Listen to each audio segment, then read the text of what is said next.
Hey everyone, Jeremy Messersmith will be my guest for the next live taping of the Object Podcast on February 7. And we're making this show absolutely free. We've got about 100 tickets still to give away. They will go fast. It's our Valentine's show all about the art of love. It's the Object Live, everything you love about the podcast, live on stage. Tickets are free, but you do need to have them.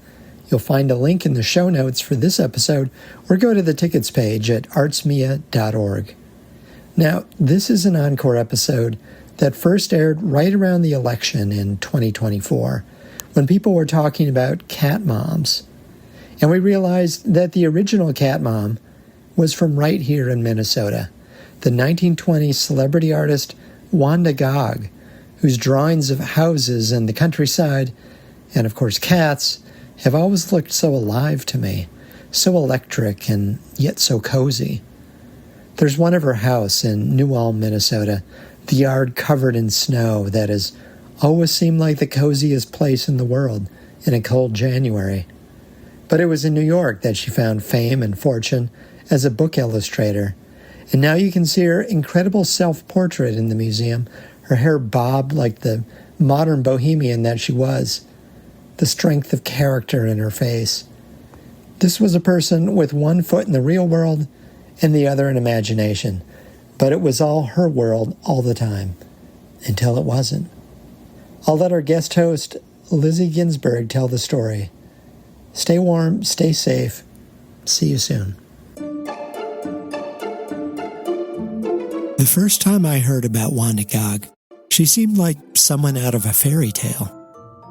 The oldest of 7 children whose parents died young, living like the 7 dwarves in the forested countryside of southern Minnesota, which Gág called New Swabia. Speaking a dialect of German, wearing bohemian peasant clothes, drawing and painting and singing folk songs, even as the rest of America was zipping around in Model Ts and watching Charlie Chaplin. They were like little Germanic Frida Kahlos in some Brothers Grimm, fairy tale.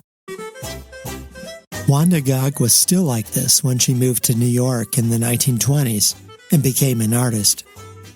When you look at her drawings and prints of little homes covered in snow and cozy fireplaces crackling with light, the inanimate seemingly buzzing with life, you want to get her an Instagram account and start a hashtag like Encore or Lady Gág. Actually, don't do either of those things. It's an appealing concept, though. Figuring out how to live outside of time. Her art is like a window you want to crawl into or out of, however you want to think about it, and spend a week on the other side. Or a lifetime. In fact, Wanda is having a moment right now. There's a show of her work at the Whitney Museum in New York and an immersive exhibit at a Kansas City Children's Museum. But mostly why I'm thinking about Wanda is because of J.D. Vance. There may not be anyone who has lived in the last 100 years who so embodies what J.D. Vance blames for an American decline. Wanda loved cats. She wrote and illustrated a book called Millions of Cats. Never married until a few years before her death, and then only because her boyfriend could have been fired if they didn't get hitched. Never had children. She contributed to socialist publications like The Liberator and New Masses. The boyfriend she eventually married, a labor organizer. I would marry no man unless he would promise to run the house during my drawing moods, she once wrote, and would excuse me from scrubbing floors. All of which suggests she wasn't actually living a fairy tale, or in the past. She was very much in the present, in the modern world, pushing it along, actually. There's an essay she wrote for The Nation magazine in 1927 called A Hotbed of Feminists, in which she wrestles with the desire to have children. Because she was curious, she writes, to see what I would produce, and because I wanted to reinvest my creative urge in another human being. But in the end, she sides with art. If it came to a choice, she writes, I was more interested in creating aesthetically than physically. Sorry, JD.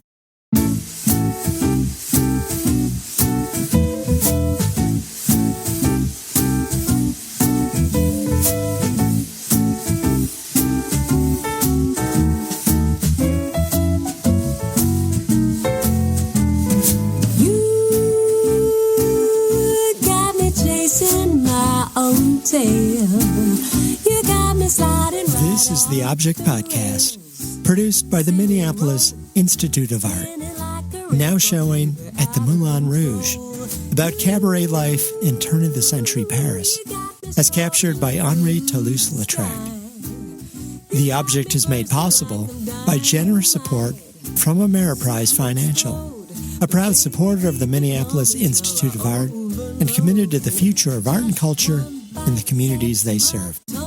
Ameriprise Financial, helping people feel confident about their financial future since 1894. This episode, arts writer Lizzi Ginsberg takes us on a journey through Gág's world, her life, her work, and of course, her cats. I'm Tim Gihring. It's like I'm floating to the edge of time. Can't turn around. Babe, I'm lost in you and I don't want to be found.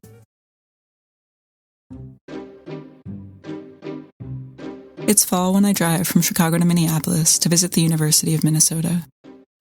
It's raining outside, following a night of heavy thunderstorms which have littered the streets with branches. This is the city I left 3 years ago, the city in which I'd come of age.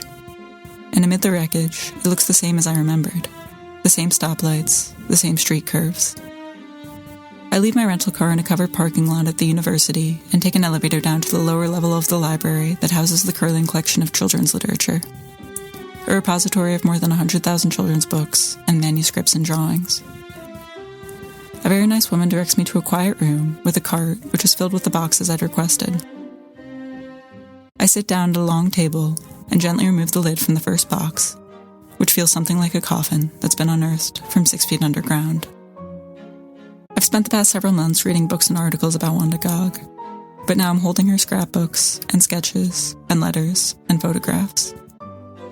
Wanda had also come of age here, in Minneapolis, taking walks down to the Lake of the Isles near downtown, visiting the Walker Art Gallery on Saturday afternoons, and studying at the art school at the Minneapolis Institute of Art.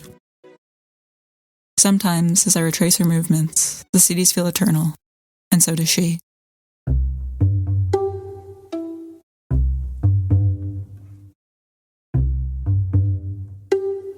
Wanda Gág is born on March 11, 1893, in the town of New Ulm, about 2 hours southwest of Minneapolis.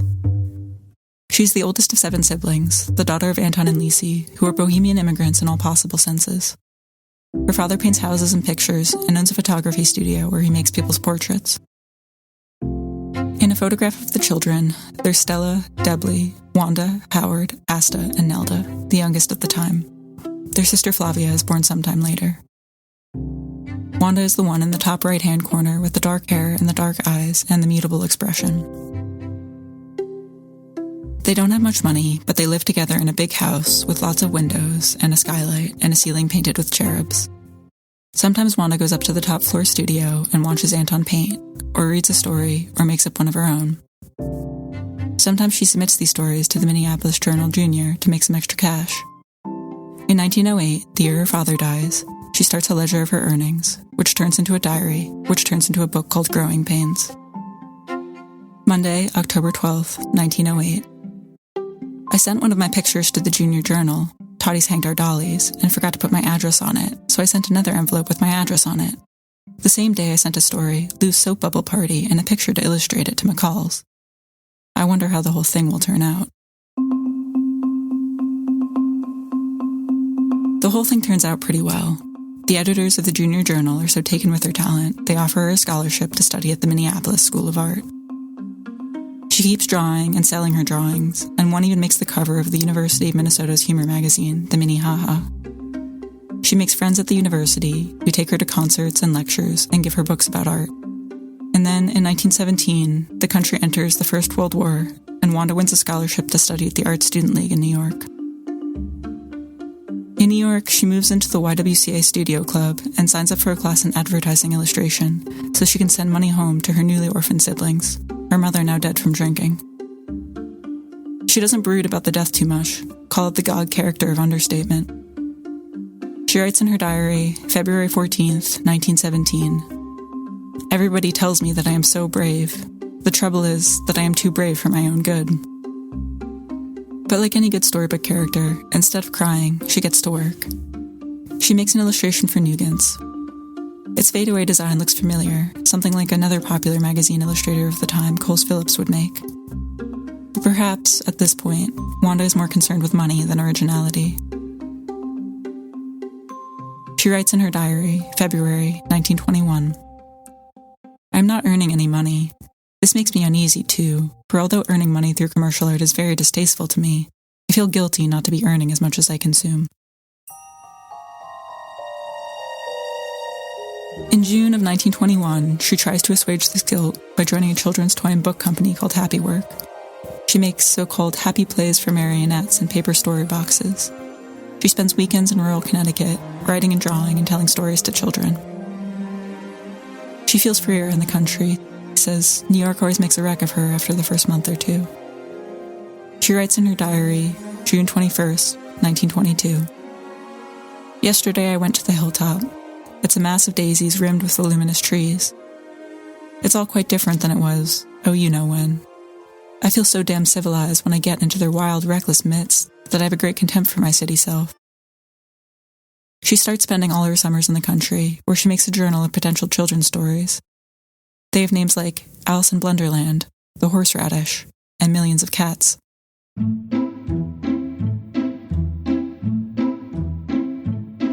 Back in New York, Wanda gets her first solo show at the New York Public Library. She prints a flyer for the show from a linoleum cut, or lino cut most likely. It shows a brooding landscape, some countryside, swelling and convulsing. She writes in her diary, August 1923, "There is a tree outside my window with a trunk like a cadence. That sounds quite silly, but really it isn't. It's a strange tree. It appears very awkward at first glance, but becomes graceful as soon as one learns how to look at it." On the flyer, where the time is listed, she forgets to invert the 3 on her lino cut, and it comes out backwards on the print. But maybe that's just a matter of perspective. In 1928, she has a solo show at the Vaya Gallery, where a children's book editor named Ernestine Evans sees her work. Ernestine has been tasked with finding talent to meet the emerging market for children's books, and she thinks Wanda can do the job. Wanda thinks so too. Later that year, Millions of Cats is published. Wanda had made the illustrations with pen and ink, pasting them onto yellow cardstock, and eventually it had turned into a book. It tells the story of a lonely old man who goes out in search of a kitten to bring home to his lonely old wife. When it comes out, Wanda wins a Newbery honor.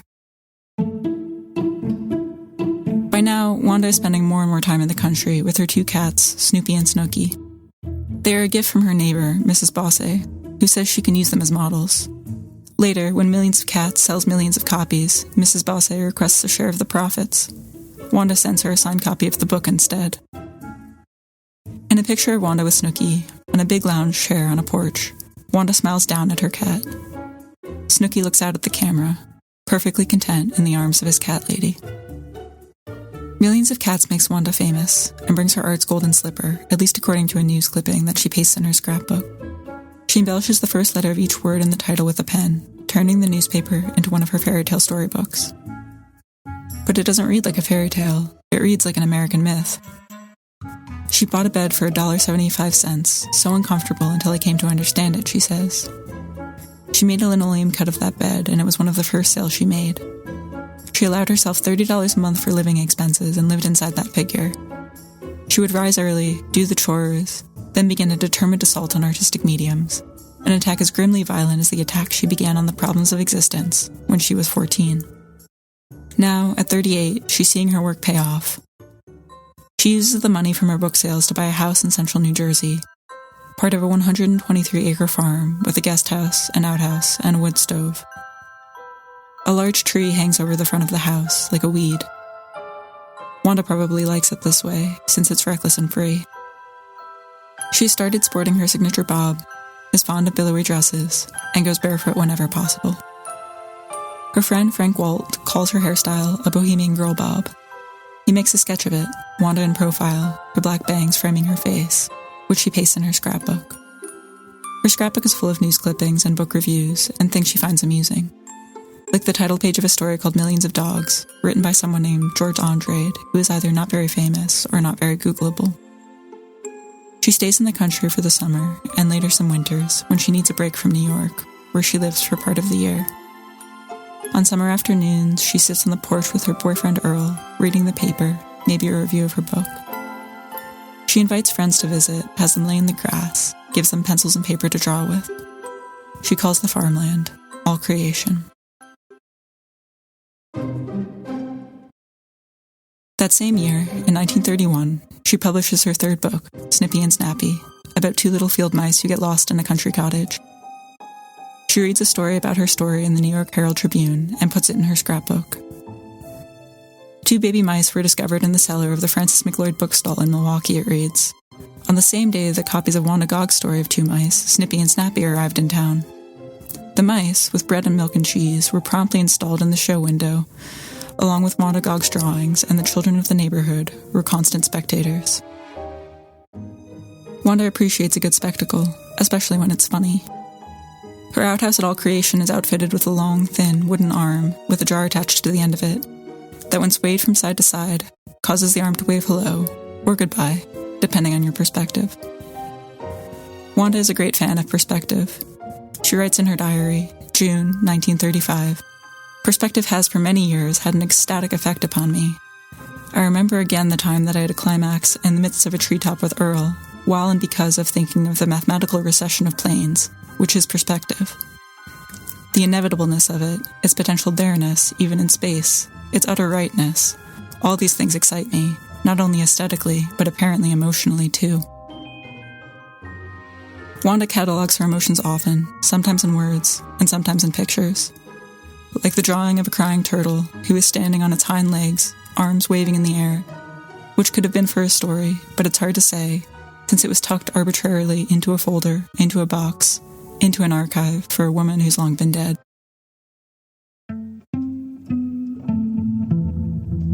By the 1940s, when Wanda is in her 50s, she starts to think about death a lot. She writes in her diary, February 6th, 1945, "I feel wretched and am terribly worried. I haven't been feeling well since before New Year's. Some of this was due to the menopause, but the trouble is, one never knows how much is that and how much might be something else." She goes to a doctor who tells her that she has asthma and chronic amoebic dysentery and is probably allergic to her own cold germs. She spends most of her time in her studio at All Creation, which is full of her paintings and lithographs and illustration files.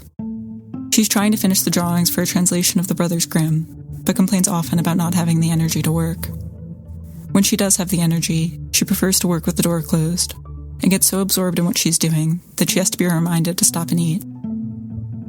She writes in her diary, March 2nd, 1945, "Oh, I do hope everything will come out all right. I still have so much drawing and painting to do. If I can get over this, I feel sure I will have it in me to draw better." When Wanda was younger, she illustrated a series of crossword puzzles for newspapers. She would hide the answers to her puzzles in so-called fairy stories, stories which, according to the ad pitching the syndicated feature to newspapers, fascinate all the youngsters, those of 7 and those of 70, still lingering in spirit on the borders of Never Never Land. The ad calls Wanda the spirit of Peter Pan, the boy who wouldn't grow up, the boy who declared that to die will be an awfully big adventure. But Peter doesn't die in the stories. He just returns to Never Never Land, and Wanda knows that there is no Never Never Land for her to return to. She writes in her diary, on the way to Roosevelt Hospital, April 5th, 1945. "We drove in a taxi through Central Park, and the trees and bushes bursting out through their spring delicacy was a beautiful, almost heartbreaking sight to see." The Brothers Grimm illustrations are some of the last drawings Wanda will do. They are full of talking wolves and swans and dwarfs and unwitting children, the sort of macabre fairy tales that Wanda grew up on. When the fairy tale war breaks out between the old guard librarians, who steadfastly defend the right of children to read fantasy, and the science-based educators who advocate for stories grounded in the real world, Wanda sides with the librarians. She pastes a news clipping in her scrapbook titled, "Fairy Tales Must Not Go." But the educators want them gone, these, quote, utterly ridiculous fairy tales in which animals and birds are endowed with human qualities and talk like human beings. Booksellers respond with an argument very much grounded in the real world. Fantasy sells. Alice in Wonderland, Winnie the Pooh, and at the time, another bestseller, a book by Wanda Gág called The Funny Thing, in which a make-believe animal talks. When Wanda is dying, she writes in a letter to a friend. The subject of fairy tales is very soothing for someone who is convalescing. In the end, it's not the dysentery or asthma or allergies that kill her. It's lung cancer, possibly from Earl, who'd been known to enjoy a cigarette or two. She dies in New York on June 27th, 1946, at age 53.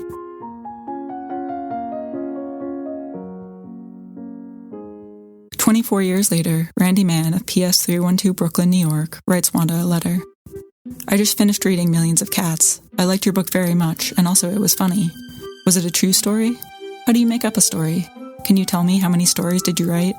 Will you please write back?" If Wanda were alive, perhaps she would have told Randy what she told Anne Carroll Moore in 1928. "I invented it, pictures and all, for some children in Connecticut who were always clamoring for stories. The way of telling it may have been influenced by the Marhin, German folk tales I heard as a child. They were the stories I knew. What we have known and felt in childhood stays with us." After Wanda dies, her friend Alma Scott writes a book about her called Wanda Gág, The Story of an Artist. In the final chapter, Alma writes, "Her relatives and friends, those who had not known that this was a losing battle, could not believe that she had gone. Wanda had been so much a symbol of life. But Wanda knew as well as anyone that death was only natural." In her diary, April 17th, 1945, she wrote, "This was Uncle Frank's funeral day. His passing seemed something like a fine old tree, gradually crumbling and merging naturally and effortlessly with the earth in which it had grown."